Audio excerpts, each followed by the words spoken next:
Voilà, une fois que vous avez fait votre bureau de vote, vous allez pouvoir donc rédiger vos communications. Donc, on a deux possibilités. La possibilité d'écrire une relance email, la possibilité d'écrire une relance SMS. Dans les deux cas, on vous a pré-rédigé des contenus. Donc ici, vous le voyez, si vous cliquez ici sur les boutons identifiant de connexion, ouverture du vote et fermeture du vote. Donc ça, ce sont les relances en fait email qui sont incluses dans notre prestation. Donc un envoi d'identifiant de connexion, comme on l'a vu tout à l'heure dans le cadre réglementaire, 6 jours avant le démarrage du vote. À l'ouverture du vote, vous avez la possibilité d'envoyer un autre email et à la fermeture du vote, un dernier email. Donc voilà, il y a 3 communications mail qui sont inclus d'office dans notre prestation. Donc vous allez pouvoir ici envoyer le premier email, identifiant de connexion. Vous avez la possibilité ici de rédiger un petit texte d'intro si vous le souhaitez, ou sinon de rien en mettre. Un petit texte d'intro, pardon.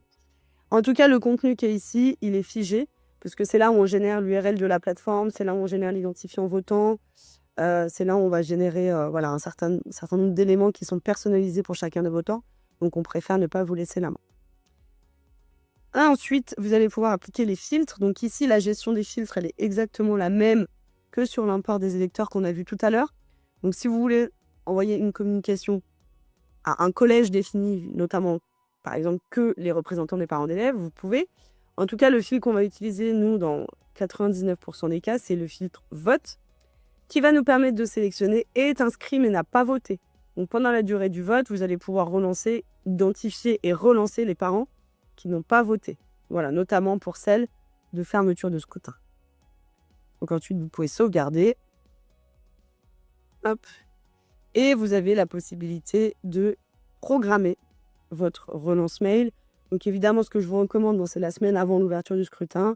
Vous prenez 10 minutes pour faire vos 3 relances email ou vos 3 relances SMS.